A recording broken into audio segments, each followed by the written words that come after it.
Welcome to the Com Analytics channel. I'm Boris Tezengausen. Today is November 1st and we have a lot of very interesting news. In this episode, a secret operation by the GUR and SBU, during which a hazel grove was destroyed at a training ground in Russia. In the Moscow region, the GUR blew up a ring oil pipeline, and the Pentagon has approved the delivery of long-range Tomahawk missiles to Ukraine. For the first time, Russia will borrow Chinese yuan, and the head of Russia's general staff, Gerasimov, is simply under fire. But why? Is Putin luring foreign journalists to Pokrovsk? Maduro, the Venezuelan dictator, is asking Putin for missiles for a war with the US. Orban has been humiliated by Donald Trump. And how are children in Russia taught to die for their homeland and to give birth for the front? And also about how, in the Moscow region, Zhukovsky was plunged into darkness after a raid by Ukrainian drones. And what about Moscow? Coming up, we'll talk about this and much more in today's episode, so if you're new to the channel, make sure to subscribe so you don't miss the next episodes. A secret operation by the GUR, SBU, and the Foreign Intelligence Service, during which one of the 3 Russian systems was destroyed. The Oreshnik on Russian territory at the Kapustin Yar training ground, where the tests and launches of this Oreshnik are carried out, was destroyed there. One of the systems. This became known just yesterday as a result of a report by the head of the Security Service of Ukraine, Vasyl Malyuk. It was destroyed much earlier. The operation was carried out the summer before last, but it remained classified. At that time, the results were reported only to the president of Ukraine and a few leaders of foreign countries. And in general, the range of the Oreshnik is about 5,500 kilometers, with a dead zone of about 700 kilometers.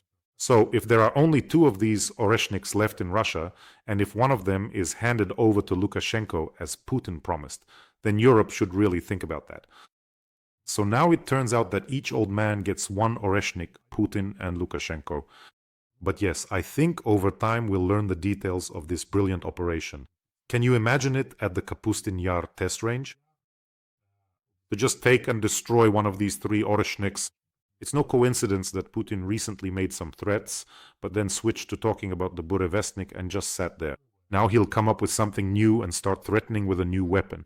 By the way, the Belarusian dictator Lukashenko, apparently high on starch, literally said just yesterday that he needs the Oreshnik to scare neighboring countries. That is, during his trip to the Vitebsk region, he likes to travel around, find out what's going on with the pig iron yields, with the winter crops, as if it really matters to him. So he took a trip to the Vitebsk region and confirmed his plans that the Oreshnik really will be a terrifying weapon in his possession. In Belarus, it will go on combat duty in December. And I quote, when asked why, Lukashenko says, "I want them, that is the West, to understand that we can strike if things go badly. So we'll sit down with Putin, make a decision, and strike. So don't provoke us." The expired Dranicki thinks he'll really be given the Oreshnik, as if Putin just took it and tore it from his heart for him. I think they'll definitely make him some kind of inflatable mock-up in Russia. In general, Lukashenko and Putin, these 2, Lupa and Pupa, have just completely lost their minds by now. That's how it seems to you, not to me. The only thing they do is threaten, threaten, threaten. Well, Putin also carries out attacks. I have a feeling that even nuclear ones. Lukashenko doesn't have any Iskanders, despite what he claimed about Putin handing them over to him. And by the way, it's actually in Lukashenko's own interest not to have any serious weapons, which, let me remind you, like those same nuclear Iskanders, are controlled, managed, and all the access keys are held by the Russians. So it's in Lukashenko's own interest not to have such weapons on his territory. Because it's not you who will sit down with Putin, but Putin himself who will make the decision. And he might decide to launch that weapon from your territory to strike somewhere. So what will Lukashenko do then? That's why, by the way, Lukashenko has once again started claiming that someone wants to take Western Belarus. He's probably already drawn a map showing where an attack on Belarus is supposedly being prepared again. But how pathetic they are, right? Those two gloomy old men. They don't live themselves and don't let others live either. Well, the GUR has reported on another operation that literally took place just yesterday. And this operation resulted in the destruction of 3 important oil pipeline lines at once. This is the Koltsevaya oil pipeline, which is located in the Moscow region. It was supplying the Russian army and providing fuel to oil depots and airports in the Moscow region. So this is a case of successfully disabling a critical military facility, infrastructure. It's located precisely in the Ramensky district. Now let's take a look at the video from the GUR.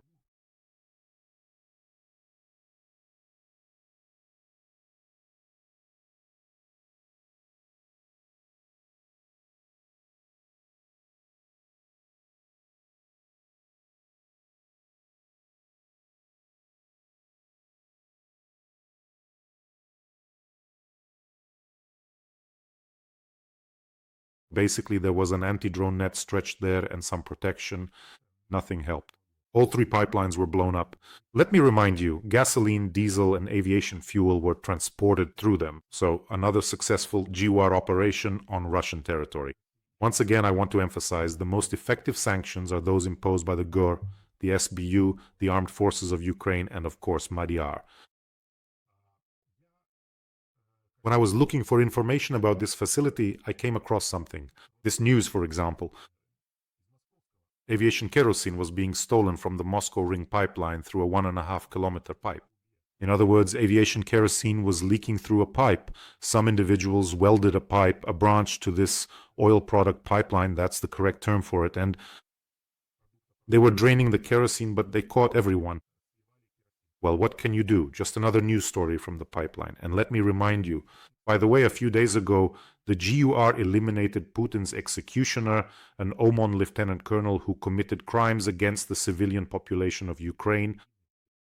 His car, along with him, was blown up on the highway, so, well, basically there wasn't much left of him. He was scattered into pieces. And it also became known, by the way, yesterday I showed these videos. When they struck the Oryol CHP in Russia and something hit it, I said, well, that's definitely not a drone. It's either something rocket-propelled or a missile. It has now become known what was used in the strike. Neptune missiles were used to hit the Oryol CHP in response to the ongoing attacks on Ukraine's energy infrastructure, and this is already serious. If Neptunes are now flying at Russian energy facilities, then things are getting serious. Let me remind you, the warhead of the Neptune missile on Russian territory weighs 150 kilograms. This is significantly more serious than a drone. That's why I'm emphasizing this point. Ukrainian missiles are already flying over Russian territory, so that Russians understand how the war that has come to their land is changing. After the full-scale invasion, it was practically a one-sided game. Unfortunately, everything was flying at Ukraine. First missiles, and then even more missiles.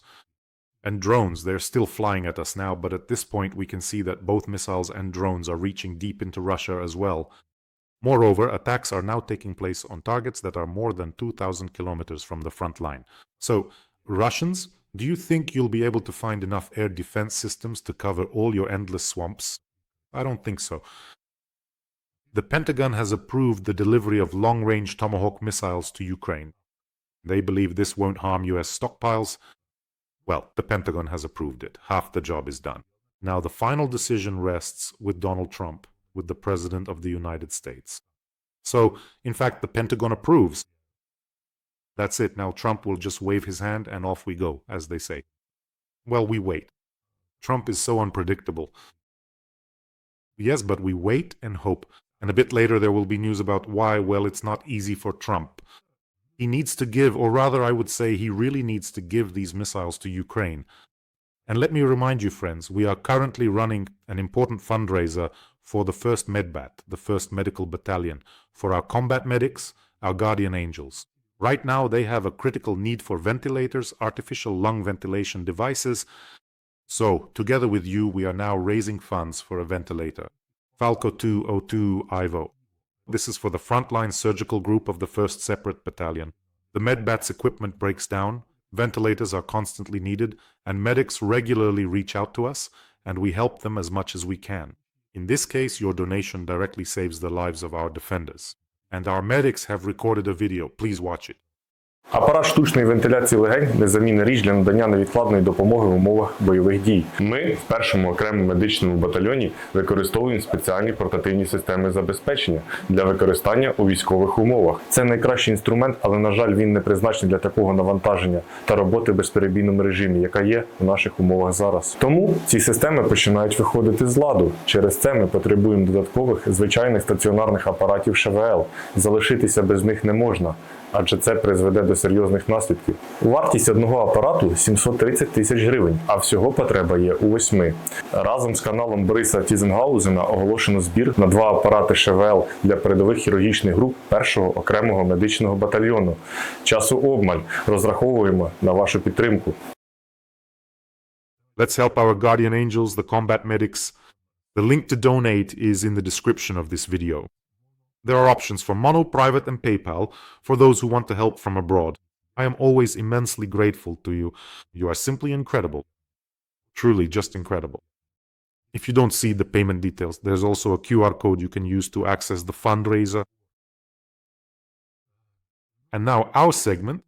Next up we have how to get Russia off its knees without attracting the attention of the orderlies. For the first time, the Russian government will borrow Chinese yuan to patch up the budget deficit. So, for the first time, the Russian government will issue government debt in Chinese yuan to cover the budget deficit, which by the end of the year turned out to be 5 times larger than expected. And by the way, this is even before the effects of the sanctions have kicked in. So why drag it out? Why bother printing some kind of bonds? Just go ahead and introduce the yuan instead of the ruble. You already have everything Chinese anyway. Even your Moskvich cars, the ones you make there, are completely Chinese vehicles. The only thing Russians managed to do was put that little Moskvich badge on it. Just go ahead and adopt the yuan already. At this rate, with such dependence on China, you'll soon become a Chinese province anyway. Putin, though, no wonder he told Russians that his grandchildren, or whoever they are, I don't know, his little cubs, whatever you call them, speak Chinese. He's been dropping hints in every way possible about who your next master will be. By the way, with all that Botox, he himself is starting to look Chinese. Looks like he's getting ready to blend into the crowd. By the way, here's an explanation for why Putin suddenly started talking about new super weapons, and suddenly all his tests are successful. Poseidon, Oreshnik, and then there's some other Putitron, Megatron, but that's classic. In other words, when Putin's offensive fails or things aren't going well at the front, he starts trying to scare the whole world. Wonder weapons, some generals, news from Reuters. The generals failed to deliver on their promise to Putin to break the front in Ukraine by November. Now it's November 1st, and they haven't broken the front. In other words, the promises made to the Kremlin by the Russian command that the front line would collapse in the fall have not been fulfilled. According to Reuters, at the beginning of August, the generals of the General Staff promised Putin that within the next 2 to 3 months, we've already heard this from someone else, at the latest by the beginning of November, it would collapse. The front would collapse and that would be it, meaning Russia would defeat everyone. Well, malicious tongues are saying that it's precisely because of the failure to fulfill this promise that Chief of the General Staff Gerasimov might lose his position. And now comes the most interesting part. Realizing that his head would roll, that he would lose his epaulets, Gerasimov couldn't come up with anything better than to report to Putin that right now we have practically taken Pokrovsk. And the balding Medusa, overjoyed, decided to let foreign journalists in so they could see everything for themselves. In other words, Putin ordered that foreign journalists be given unhindered access in order to show how he would capture Pokrovsk. Yes, the situation there is very difficult, but as of today, units of the main intelligence directorate of Ukraine's Ministry of Defense have launched a large-scale operation to clear Pokrovsk once and for all, to drive out all this filth from there. The operation is personally led by the head of the main intelligence directorate, Lieutenant General Kirill Budanov. Now just imagine for a second what would have happened to journalists who ended up in this already half-destroyed area, swarming with drones mined and being shelled from both sides. Maybe that was Putin's goal, to terrify foreign journalists there. By the way, one of my acquaintances, a military man, also suggested a good point. He said this when we were talking. Yesterday he said, "Don't you think the Russians could have simply sent their special forces there disguised as journalists so they could secure positions in places they haven't managed to reach yet?" And of course, they would have needed to cease fire from both sides at that point. And that's how they could have staged this whole masquerade. By the way, there's another reason why Putin presents wishful thinking as reality. It's a failure.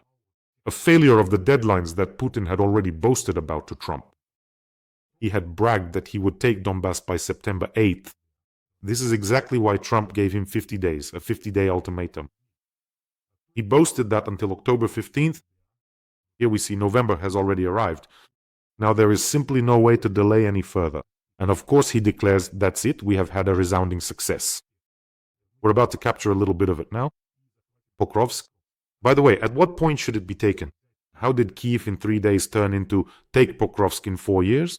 At what point did the goals change so much? And it's extremely important for Putin to convince Trump that his army is actually achieving some kind of success. I told you, I'm the commander-in-chief, and they're just a bunch of blabbering ragtag fools. And I'm not some paper tiger like you called me, Trump. But this kind of lying already looks like desperation. Do you know how they proved that Pokrovsk is about to fall?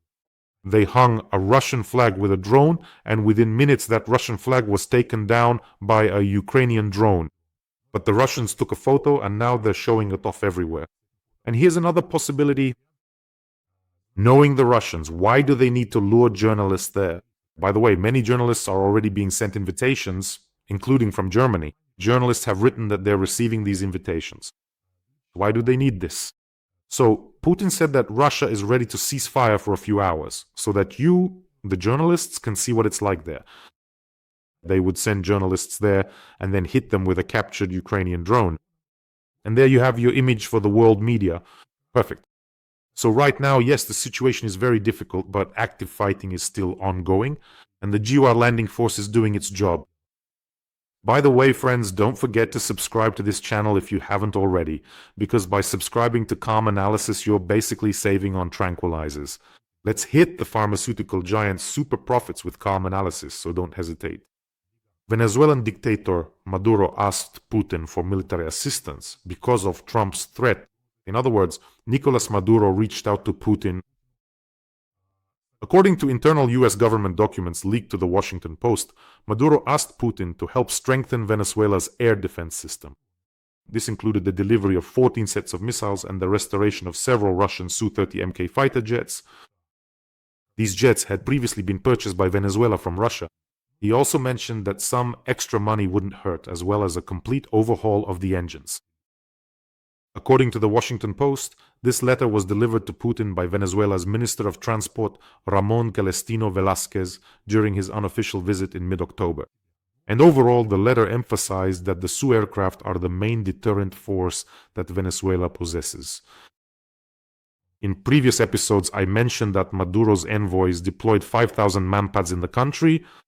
The Igla is a Russian man-portable air defense system designed to shoot down American aircraft. So what does that mean for us then? Putin armed Maduro for a war with the US, meaning Russian weapons against American military forces in this case. Isn't this yet another argument? Why? Tomahawks should be launched at military targets in Russia. Well, it seems Putin's friendships aren't having much luck this week. Now even Orban got what was coming to him. Finally. The Danube slug was just asking for it. He was just asking for it. Trump refused to remove Hungary from the sanctions list against Russian oil companies. The US is not going to give Hungary the opportunity to continue buying Russian oil. The sanctioned companies, Rosneft and Lukoil, by the way, lost $5 billion just in the first few days. Donald Trump spoke about this and said the following: Orban really tried to get the appropriate permission, asked to be excluded from the sanctions, but I refused, said Donald Trump.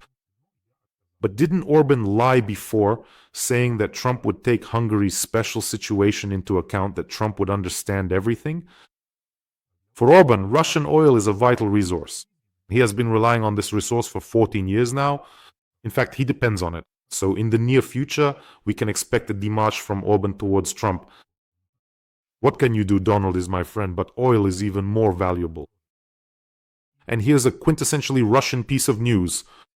In Russia, school children are attending family studies classes. In these classes about family, they've started persuading students to sacrifice themselves for the sake of the motherland. These family lessons have started being held in Russian schools and colleges. They are conducted according to programs developed, attention, jointly with the Russian Orthodox Church. And they are being taught to sacrifice themselves for the motherland. And not just that. For now, it's only being held in two regions, Tver Oblast and the Chuvash Republic, but it could soon be scaled up across the whole country. And in general, journalists have reviewed these educational materials which were approved by the regional ministries of education. Specifically, teachers receive materials titled Love, Family, Chastity. There are 19 ready-made lesson plans. And what do they say? Teachers are being encouraged to convince students that the life of a non-believer is meaningless, that it is necessary to believe in God and to be able to sacrifice oneself for society and the motherland. Have you ever seen anything like this? For children, boys will be taught that they must fulfill their duty to God, the fatherland, and their family. See how they spin it? Take heroes as an example. The heroes are these ghouls who are now fighting in Ukraine, in a foreign country. Well, girls in lessons on femininity are taught to be modest, chaste, and to prepare for having many children. Well, what can you do? This is pure Orthodox Taliban. So basically all that's left is to ban women in Russia from getting an education and building a career so that from a young age they start having children, 10 or 15 of them, just like that. So that Putin has more cannon fodder for new wars. I don't know, for this Putin or for some other replicant, they'll piece together in 20 years. Basically, they're trying to build this propaganda modeled after the Soviet Union, have you noticed? Only now they're adding the church into it. It doesn't work and it won't work. In 25 years of Putin's rule, they still haven't managed to form the goals and values of a new ideology. I mean, in the USSR, everything was clear. There was a systemic, all-encompassing ideology. It permeated everything from kindergarten to the factory, both horizontally and vertically. There was an ideology, a logical framework. We are building a bright future, moving toward a bright future, building communism. Everything was clear and logical. In Russia, there is no coherent ideology. What are they building in Russia? That's the point. Today's Russia has nothing even remotely similar to that Soviet ideology. All these lessons about self-sacrifice are not based on ideas. They are based on the imitation of an idea. In the Soviet Union, everyone was moving forward, simply building a bright future. And notice that in Putin's Russia, propaganda doesn't talk about the future at all. They don't talk about a bright future for Russia. There's no such thing. They look to the past, to former victories, to some imagined greatness. That's what they focus on. That's what they're passionate about. We can do it again. It's not about being able to create something new or achieve something, but about repeating what once was. That's why it's an ideology of the past. By the way, it's strange, but it's actually very easy.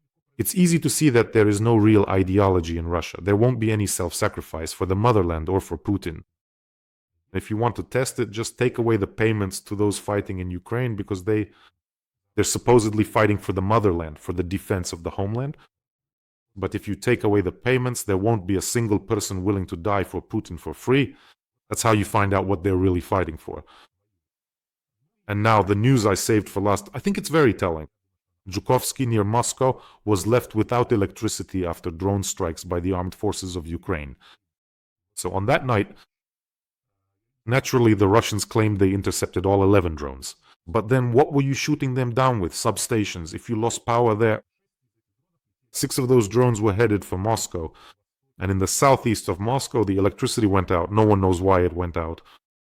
So the Moscow region is without electricity and Moscow is next. This is the kind of action the paper rat loves. Friends, take care of yourselves and your loved ones, subscribe to the channel, and let's support our combat medics. They truly are guardian angels. They risk their lives to save the lives of our defenders. The link to the details is in the description of this video. Wishing us all a peaceful day and glory to Ukraine.